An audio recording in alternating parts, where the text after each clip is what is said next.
Today we're going to get into a couple different subjects. First, we're going to start with our why. Like, why are we even here? What are we doing? Why are we in this podcast room right now? Why did you agree to do a podcast with me, Danielle? I've always wanted to do podcasting, and I'm getting really back into creating content right now. So I love this outlet, and I'm honestly grateful that it's your podcast and not mine. The book Atomic Habits. Have you ever read that book? No, okay, but I've heard so much about it, and so many people have told me to read the book, so maybe I should read So it. Atomic Habits by James Clear, one of the greatest books ever, and it talks about exactly what you're saying, how like life is actually so simple, and we know the steps that we need to take to get there, but it's really hard when you try to do it all at one time. And so it's really just about creating the habit. It's like and 1% better, right? 1% better every day. Like it's that same type of ideology, but even just like what he says about going to the gym is like just start driving to the gym. You don't even have to go in. Just make it a point every day to drive there. Then once you get comfortable driving there, go in, do one thing, leave. Who cares? Who cares? You went and you did it.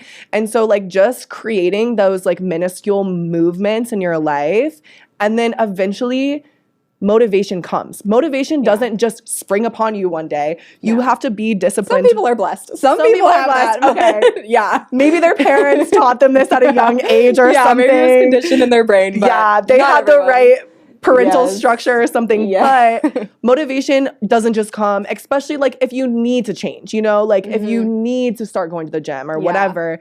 When you need to make those big changes, it feels really overwhelming. And motivation is not just gonna spring up on your doorstep one day.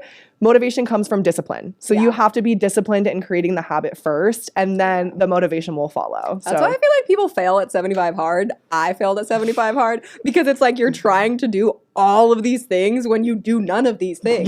And you're trying to do all of them. And then it's like, okay, well, maybe if you just implement like a couple things and then you do that for a while, then you can add more things. But it's like, okay, you're trying to put in all these things. I failed. I tried it like 3 times. And every time I was like, okay, I don't have time to walk this amount of time per day. I don't have time to like, sometimes I get home at, 8 or 9 from work, and then I have to cook dinner, and then I'm tired, and then I take a shower, whatever it is. And then I'm like, okay, now I'm too tired. I try to read and I'm like, just like passing out. I'm like, okay, I can't do this. So it's really hard for me to try to implement all those things in one thing. But when you try to do one thing, say, okay, I'm going to read, 30 minutes 3 times this week, but you don't give yourself which days. So you just find days that you can put it in and things like that, instead of like making the area for not failure, but the area for error. Yeah, so the margin of small. error. Yeah, the margin of error is so small. It's like you're setting yourself up for failure. Absolutely. When you do those things. And I completely agree. It's like the same with like going sober. People are like, oh,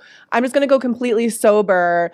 Nothing. Like no cigarettes, no weed. Yeah. That's like, nothing. Okay, no. Like, I'm sorry, that's not going to help Okay, if you're trying to get rid of one thing, cut out the demon first. Like if your demon is alcohol, or if your demon is some other drug, like try to work on the demon first.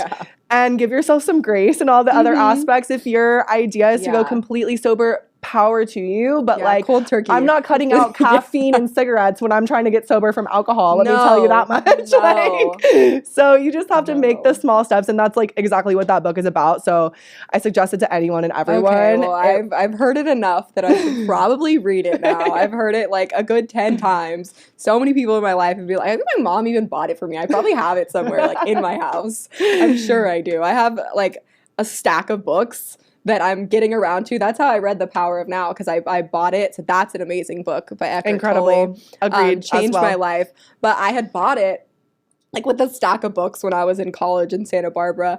Never read any of them. I just was like, oh, I'm seeing all these books. Bought them all. Never read them. And then like 2-3 years later, in like 3 or 4 different conversations within 1 week, the book came up in like so many conversations. And I was like, okay, sus, all right. Sus. And then I was cleaning my garage and I found the book in my garage after I hadn't seen it. And then I was like, okay, fuck. This is a sign. Like, I'm reading the damn book. And I read it, and I swear, like, if anyone is starting a spiritual journey or doesn't really know, like, how to meditate or how to be in the present moment, like, that book, I have a tattoo right here, Power of, well, it just says now. But just being in the present moment, it, like, lit off something in my brain that changed my entire life. And also to that topic, like meditation and like being present in the moment is so hard to do. It's so hard. And that's why it's a practice. Yeah. And I was listening to this book by Alan Watts the other day, and the way he explained it for me just really just clicked something in my head, because he was send it to me. I'm listening to it right now. I'll send it to you. I think it's called something like Becoming You, or Becoming Who You Are, or something like that. But basically he says you can never focus besides on the current second. So all you have to do is focus for this second. And then if your mind trails off the next one, okay, just bring it back the next second. The only present moment is this second, this now. Yeah, you'll never exist in another moment in your entire existence besides right now, ever. And so when you're trying to meditate or like be present in the moment, just worry about the current second. If the next one's off, okay, try to focus again and bring it back the next one. And what you're doing is you're building the neural pathway of presence. When you're constantly like shifting your mind back to the present moment. When you're training your brain also. Yeah, you're literally building the neural pathway of being present by just every second that you're off, just bringing it back in. And also he says not to time it. And so just do it as long as you feel comfortable, because when you're waiting on the time to end, then you're putting like a time limit on it. That's good to know, because I struggle with that. I'm like, I feel like there's like 11 minutes left. And Exactly. I'm like trying to like look so at you're it, not like, being present. No, I'm not. Exactly. But it's hard when you like have a schedule and I'm like, okay, well I need to like meditate for 15, 20 minutes, then go to work and do certain things. I'm like, oh, I have to set a timer. But I do like totally focus on the time. Yeah. So try to start maybe at night when you have an extra 30 minutes to spare, and that way if you do it for 10 or 15 that's fine, you know, or if you do it for 5, you know, like in the beginning, like it's all about just practicing being present in that second for as long as you can, until you're sick of it, until you feel like you can't do it anymore. And the more you do it, the longer you'll be able to go. And then you know, if you want to set a timer and try to do like an hour or something and be awesome, then be awesome. But there's always that moment in meditation that like makes it so worth it, when you get into the present moment and you can just feel the presence, like the feeling of presence, and there's no thoughts going on, there's no like anything, you're just fully present, and you it's almost like a vibration that like goes on in your body when you are conscious that you're present. It's amazing. That's why I think people that meditate keep meditating, because when you get there, and if you can stay there, that's the powerhouse, when you can stay in that presence. And I mean, the longer you do it, the longer you can stay in it. Sometimes I meditate and I'm like, okay, that was, what did I do? I literally just sat there for 20 minutes. And then sometimes I'm like, oh my God, like that was amazing. I want to stay in that meditative state forever. And it keeps me continuing to do it. And I've had times where I've fallen off and, you know, not done it as much. And when I'm doing it more, I'm happier. Like every single time that I fall off, I get back on because I'm happier when I do it and when I'm doing that. And I found that when I journal before I meditate, that helps me a lot, because if I'm thinking about anything or like stressed about something, I write it down first, so I'm not worrying about it during my meditation. I love that. Yeah, so that's actually so powerful. That I need to like do for the day, or I'm stressed about this, or oh, I have to do that tomorrow, or oh, I had a really good day and I kind of want to like write this down. I write it down and get it out of my body, because I think there's something really significant about getting it literally out of your body and away from your mind. And then I'm able to kind of be in a more calm state, because I'm not thinking about what I have to do, where I have to go, and all the things that are stressing me out. We also wanted to touch on living intentionally. Yes. And so like obviously we've already talked about how we like to go to the gym and like meditate and obviously read books that like are inspiring and stuff like that. So what are like a few things that you do to live intentionally throughout your day, like even if it's something really small? I think the biggest shift that's happened for me on living intentionally is spending time with people that I want to spend time with. Not that I feel like when I was growing up and stuff, I wasn't intentional because I was just trying to fit in, and I didn't fit in anywhere. And so I just was constantly changing myself to try to be a chameleon and fit into a situation. And then when I made the shift of, I'm intentional about the people that I spend time with, I noticed that all the people that I was pretending for just fell out of my life. Yeah. Like it just forcefully fell out of my life. And all the people and the friends that I have in my life, I choose to give them my time. Amen. And that's like the biggest intentional thing that I've done with my life, is only spending time with few people. I mean, we have the most amazing friend group. I mean, we're seriously blessed. We have a massive friend group, and they're all just so different and cool and unique. But I never had that. I've never had that my entire life. And that type of intention is your time. Like, time is such a sacred currency to be giving to somebody. Yeah, and not to mention, I mean, you become the 5 people you spend the most time with. Yes. That's real. Yeah. That is just something everyone should take into consideration. Like, if you're sitting at a table, I mean, like, obviously not everyone is sitting at the table with the 5 people they spend the most time with, but I'm saying, like, your intentional table, you know, that people are eating at in your life, that you become those 5 people that you're giving the most of yourself to. So what are they doing? Are they inspiring you? Yeah. Are they uplifting you? Are they doing things that you want to do? Are they doing things that you have goals to like achieve? And it's like, if they're not, why are you hanging out with them? I love the saying that if you're the smartest person in the room, you're in the wrong room. Yes. I love that because people are smart in so many different ways. And some person you might think, oh, like they're not smart, but they might be smart in some ways that you totally have no idea about. I agree. People are smart in different ways, and you surround yourself and learn in all the different departments. Well, it's like I said, we're all literally living very similar lives, but we have different perspectives. Yeah. So even though you may think like someone, oh, this person could never teach me anything, like they're below me, beneath me, whatever, you are so wrong because they are in some way, I promise you, parallel to you. We are all more alike than we are different. I think we're all one. I mean, in a bigger sense, like we're all one, but we're just living different human experiences. Absolutely. We just have different perspectives of reality. And perspective is reality, so it feels very different, you know? Like it feels like we live completely separate lives and we have so many different ways to look at things, but at the end of the day, like the only reason that it feels so different is because your perspective is your reality. So the more that you find commonality between people that you feel you're so different from, the more you come to that realization that we all are one and that we all do share similar life paths and do overcome similar struggles and all of these things. So it's like, you can learn from everyone. That doesn't mean you need to be spending all your time with everyone. Also, another good quote that I heard recently was that you should never take criticism from someone you wouldn't take advice from. And I was like, that. Boom. I said that. Yes, I made a TikTok about that. I was like, that fucking hits. I got that from Steve Harvey. Okay. I was like, I heard this recently, and I told like one of my best friends, because she was just having a hard fucking day, and someone was like being mean and criticizing her. I was like, would you take advice from this person? And she was like, no. I said, why would you take criticism from them then? And that, like, I feel like that hit something in my head where it's like, okay. Me too, girl. Like, why, if someone that you don't value their opinion, why does their criticism matter? Like, doesn't matter what you do. Someone's going to have something to say.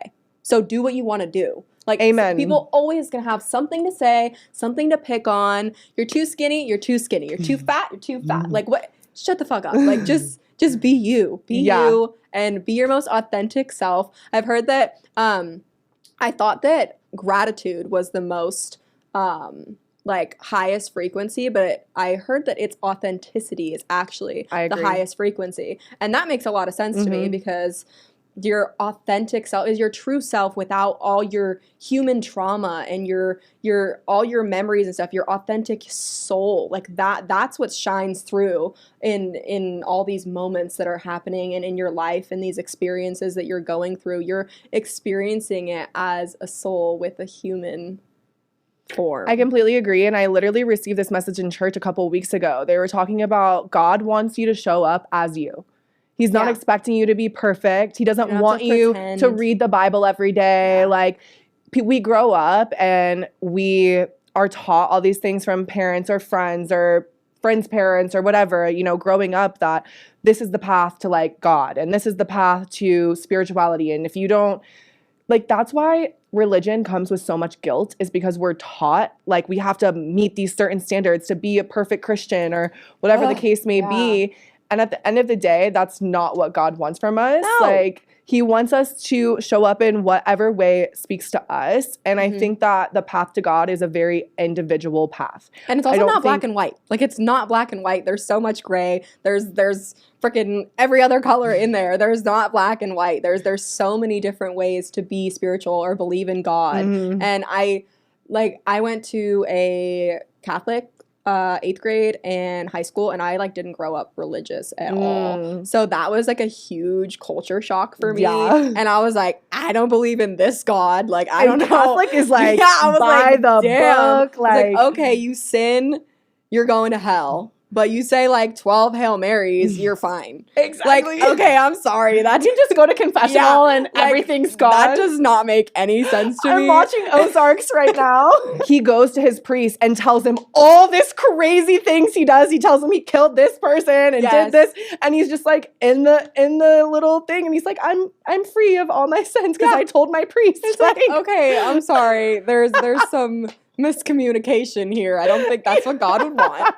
I don't think that that's okay. It's such a crazy like belief system to me. Like they just think they can. And they're some of the most judgmental assholes ever. Like, I'm sorry, but damn. Like, if you're trying to play like the part of, oh, like we're loving and we're sweet and we care for all these people, but you're so judgmental and you think that you're better than everyone else. Yeah. And it's just kind of annoying. Okay, so since we're on the topic, what like changed for you after all of that actually did open you up and find your individual path to spirituality? So I've been thinking about this question kind of all day. And so I've always been kind of open into the realm of spirituality because my mom was very into meditation and crystals. We always had like incense burning in our house and all that type of stuff. And I remember there was this one time when I was really little and my mom was meditating and I was like, what are you doing? Like, I'm like 7 or something. And she's like, I'm meditating. And I was like, but I don't understand.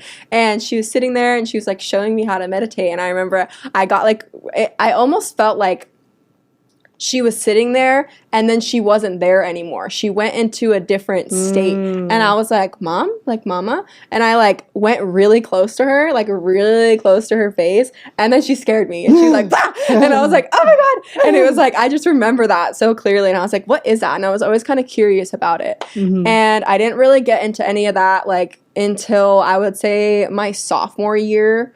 Of high school? Yeah, sophomore year of high school. When I started experimenting with psychedelics and stuff like that. And I had my best friend at the time. She lived with me and her boyfriend lived with me. Like, he just would come over all the time. So he essentially lived with us too. Yeah. And so we were experimenting with, you know, weed and shrooms and other things. And we started getting really deep into certain conversations where we could just feel, I mean, I don't know if you've ever done mushrooms, but you can just feel the earth being alive. You can feel the earth alive. And since I've done those things, I can feel those vibrations sober. Because I've tapped into that type of frequency, I can now access it being completely sober.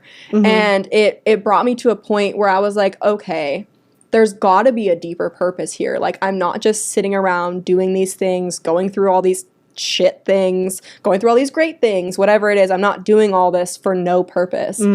And, you know, I started dabbling in meditation, but didn't really know what I was doing, but like started trying. And then I didn't really get into fully like, oh, I'm spiritual until like I would say the last like 6 years of my life. And it's really been like friends and like friendships that have gotten me into that space. And then I had a boyfriend when I was in college, and him and I would just like, we had like psychic abilities and we would like read each other's minds. And I know this all like sounds really crazy, but it really like, I was like, okay, like this is all a little bit much. There's got to be something else, like the little coincidences that happen and the little things that are completely unexplainable, that there's got to be some higher power showing you that. Like, so my ladybug tattoo that I have right here, I was with my boyfriend in college and I just thought, just like popped up into my head. And I was like, oh, it'd be really cute if someone called me Ladybug as like an endearing term, like baby or sweetheart or whatever. And he just turns around, he had a bong in his hand, right? And he turns around, he goes, hey, Ladybug, do you want this? And I was like, what the fuck did you just call me? And he was like, a ladybug. And I was like, why? Why did you just call me that? And he was like, I don't know, it just popped up into my head. And I was like, what the shit? What the shit? What the shit? I'm like, that's crazy. And so I got that, like, a little reminder that the universe works in weird ways, and there's got to be a God, and there's got to be something. And I think, what a sad life. Like, what a sad life if there wasn't something else. I just Amen, yeah. don't believe that it's possible. It exists whether people believe in it or not. You're either tuned in or you're tuned out, but it exists whether you want to admit it or not. Like, wow, it's so crazy just hearing your story, how much we have in common. I knew that we had a lot in common, but it's really wild how much we do. So I'll go ahead and share my experience with you because it's very similar, which is exciting. I'm not shocked, but I'm shocked, you know. But anyway, so I grew up very Christian, like evangelistic Christian, and it's like I'm not familiar. It's like Bible Belt, like very like hypocritical vibes, and they're just like very by the book, by the Bible, and they just are very judgmental towards everyone else that doesn't fall in line with that. It's kind of like how you were describing your Catholic church experience. So around like 6th, 7th grade, I was like, like, I don't believe in this. This is weird. It feels wrong. Like, if there is a God, he does not think this way. Yeah. And like, I could just feel it in my soul at a very young age. I was probably like 12 or 13 when I realized that. And then I considered myself an atheist until I was about 20. Yeah, so that's crazy. Yeah, and I was very into science, and I went to college for science. I have a biochem degree. So during college, I started waking up a little bit. I had done mushrooms a few times, but I had never gone there. I had done like a gram or so. Like, see, I was a psycho. I started with like an 8th. Yeah, I was like, let me see the universe. Yeah, so that's kind of how it happened to me as well. I started dabbling in psychedelics a little bit. College physics for me really woke something up in my mind because I was like, this is not just particles that behave this way. This is like everything in life that behaves this way. And I just started realizing, like, if you understand life in a microscopic level, then you understand it at a macroscopic level as well. And I really started seeing that, like, when I was doing like labs and stuff in college. That's and really then cool. So then I had a best friend. So also a tattoo that I have, this mushroom is matching with my best friend because we ended up doing an 8th together a couple times, and then we were like, let's send it, and we did 5 grams together. And so at this point, I still was an atheist, or I was waking up to the idea, but I wasn't sure what it was until this time. So we had a great trip. It was very interesting. Talk about like psychic abilities and stuff. Like, we were having the same visuals and just frequency. Like on the same frequency. Yeah. We had a very interesting, incredible trip. And then towards the end of it, I got really sick because I didn't eat before. And of course, she was smart and she ate before, so she was fine. But I took them on an empty stomach like a dumb. Yeah, no. Don't do that. Don't do that. Don't do also, that. Eat a banana. I've heard that helps. And also eat like an hour before you take them. Like, let your body digest your food. Eat on them. Food is too overwhelming. Yeah. Don't ever try to eat on them. Food looks like it's about to eat you. If you're going to do a lot of mushrooms, just please eat a hearty meal. Like, have yourself a steak and some green beans or something. Yes. Little side note. So anyways, I got very sick, and it was to the point where I knew I had to like throw up, but I was tripping so hard still that I couldn't even find the function to throw up. I get it. I was miserable. It sent me into a downward spiral. Yeah. My best friend was doing everything she could for me, holding me, telling me everything's going to be okay, telling me if I still feel this way when she's sober, she will take me to the hospital, get me in an IV, like everything's going to be, she's like, Danielle, people do this amount of mushrooms all the time. Time is non-existent when you're on shrooms. It feels like you're in that space forever. Yeah, it's non-existent. It doesn't exist. At this point, I realized that I'm ruining my best friend's trip as well. It's the worst. So I'm feeling awful. Yeah. And I'm like, okay, there has to be a way out of this. I did not know anything about meditation at the time. I grew up in small town Ohio. Like, this was not talked about. Like, nobody around me was doing any type of meditation or spiritual work at all.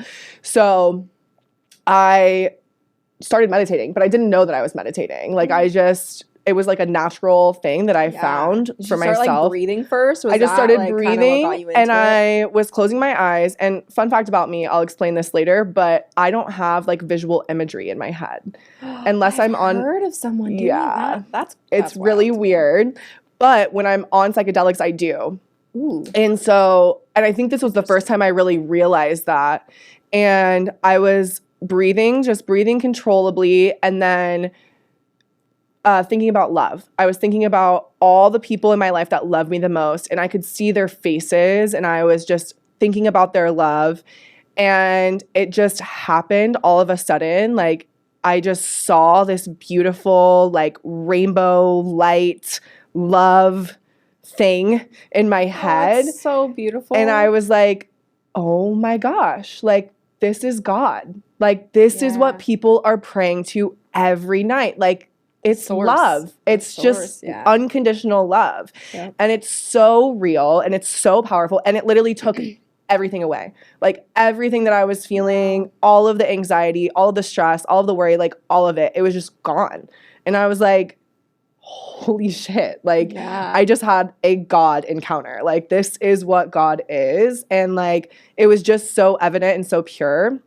And yeah, I mean, same as you. Like, after that, I dated a guy for like 3 years, and we did a lot of psychedelics together. Mm-hmm. I've done DMT with him. Doing it with the right people can be so expanding. Yeah. That's like when I do certain things like that, when I'm doing like, I won't do shrooms like in public space. Like, I'm not gonna do shrooms and like go to a festival or something. When I'm doing shrooms, I want to be with like a small group of people, chilling, vibing, listening to music, because I want to expand. Like, that's what I want to do. I think it's a tool, and people abuse it. You know, people abuse specifically shrooms. Like, shrooms is special. Shrooms is in its own category compared to other things, in my opinion, because it's just like, it's the earth, it's the mother. Like, it will force you to deal with anything that you don't want to deal with. So if you're in a dark place, probably don't do it. Yeah. Unless you want to get out of the dark place. Unless you're down to like, just battle demons. Yeah, unless you're down to battle demons and get down, because it'll force everything that you don't like right up to the surface. And you'll have no choice. You're stuck. You can't go anywhere because time doesn't exist when you're on shrooms. It really just doesn't exist. Yeah, so I can attest to that. When I was in my like phase of dating that ex and doing a lot of psychedelics, I really I thought I could help heal my mom. Mm-hmm. And she is a horrible alcoholic, and she has no desire to be better. Like, that's the real tea, is that she doesn't personally desire it, but she told me that she did. And I really thought that I could guide her through a trip, and like, it could be really good for her, and maybe just like change her perspective and give her a will to live, or like, you know, anything. I thought maybe it could help. And so I did them with her, me and my cousin, who is my age, and we grew up together. It's like her second daughter, you know, and like, we did them with her and like tried to guide her through it. In the beginning was fine. I like, before they hit, as we were like taking them, I made her write down all of the things that she gets stressed about, that she's anxious about, that like, you know, that causes fear and anxiety in her life. I made her write them all down.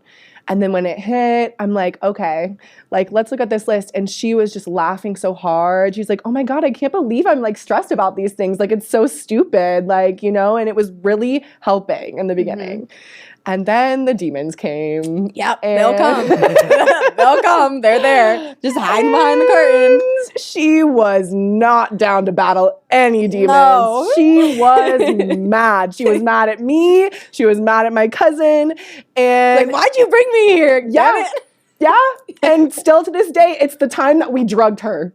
Oh my gosh. Remember that time you guys drugged me? Like... Girl, you were very willing to do this, and I prepared you for 6 months. I sent her videos. I sent her books to listen to. Like, I sent her so much stuff, like, gave her so much preparation for literally at least 6 months to prepare her for this trip. And I still drugged her. So I think a lot of people have this idea of what God is based on what other people have told them. Yeah. You know? And I think that actually limits your access to what God is to you. Because if you're taking in other people's perceptions and like other people's ideas based on what they know to be God, I don't think you're going to find it for yourself. And I think it's like something you have to find for yourself. Yeah, I think it takes a moment kind of like rock bottom for people to truly find God, because you realize that all the stuff going on around you doesn't really matter that much. Like all these little issues. Oh, you hit a bunch of red lights. Oh, you know, tripped. Whatever. Even like breaking your arm, or like there's so many things that are so much bigger, and we're here for like the smallest minuscule of a blip. Like the smallest minuscule of a blip. And the fact that we get to hurt, we get to be happy, we get to experience things in a physical body and be able to touch each other and hug each other and cry and laugh and do all those things. Like that's a blessing. Just being alive, just waking up. Like, have you seen the video where it's like, okay, what if I gave you like $100 million tomorrow? And you say, yeah, I want that. Yeah. And then it's like, okay, well, what if I told you I would give you $100 million, but you couldn't wake up tomorrow? No, obviously not, because your life is so much more valuable than that. And but you're saying that your life is worth $100 million. Yeah. You're saying that by saying you wouldn't choose that. No. You wouldn't wait. You wouldn't want to not wake up tomorrow for $100 million. Way more than that. Realize that what you're saying is your life is worth more than $100 million. Yeah. So like, and people lose that. People don't think about that. Like on a daily basis, you wake up, the fact you could just die standing up. Like getting up too fast. You just have a brain aneurysm right now. Like there's so many things that we're able to live through the day and all these days and have all the experiences that I mean, that's why I started this podcast, actually, because spirituality is the only topic in the world that I will never get bored of talking about, because there's so much you can expand on, and there's so many different avenues that you can go down, and the answer honestly is always changing, because there's new questions and things are evolving, and there's always just a different thing that's going to happen. You 100%. Might think you get there, but it's not about the destination, it's about the journey. Kind of corny, but that's true. That's so true. And the thing is, once you get to where you thought you wanted to go, you're going to have new sights ahead of you. It's going to change. So the answer is always changing. The question's always changing. And even like as you're talking, I'm thinking of literally like 7 million tangents that I want to go on. And it's so crazy how like what you were saying about feeling, and just like we are here to feel. You cannot have happiness without pain. You can't have growth without, suffering. You can't have the good feelings that we have in this life without also having the duality. It's relative. Yeah. It's relative. Yeah. Our whole world is dual. Everything we experience in this life, there is a positive and a negative end of it. And so it's like you have to appreciate it when it's good and trust that when it's bad, the pendulum is gonna swing. You know? And so I just think it's important to remind people of that as well, is like, we are here to feel. Yeah. Like, feelings are actually a divine receptor that we carry. Like, a lot of people say that we have sight, taste, smell, touch. There are just a million other senses that we don't really consider, because science, and that's the thing, is like, we're both very into like combining science and spirituality. And I think that that's really important, because a long time ago, science went in this very physical direction. And since then, I feel like as humans, we've suffered the consequences of that, because like... Explain that a little bit. So like back in the day when there was a lot of scientists, I think it was like Plato, I could be very wrong about this, but like a lot of the people that came up with like our basic understanding, like Newton and like, like all the people that came up with very basic understandings of our physical reality could not interpret what consciousness or the energetic realm had to do with it. And so instead of trying to figure it out and combining the two, we just went off into science and this whole direction that is only based on our physical reality and what we can see and what we can study physically and collect data with. You know what I mean?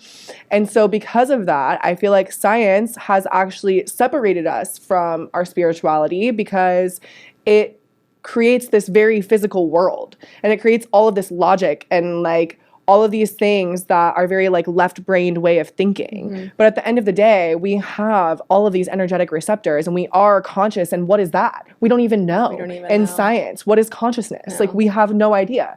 So it's like there are so many other aspects to being human that we experience, but we don't really understand it fully enough to even. We have no idea what's going on. We have no idea. And the chances are like this is a simulation and all the different. I think we're in a simulation. I think we're in a simulation too. I think we're in a simulation like 100%. I think the chances of it are so high because I mean, even if you just look at like biologically, your body produces DMT. When you die and DMT is released, you can have a whole other life when you do DMT. If you do DMT while you're alive, like you can, I've heard stories of people living full lives of like 50, 60, 70 years and they have a family and they have all this. So you're telling me this is like impossible, that it's a simulation when you can produce, you have something in your brain that produces that. And did you know also that DMT is actually produced in your visual cortex at the same amount that like serotonin or dopamine is produced, and it fits in the same receptors as serotonin and dopamine. If you look at the DMT molecule,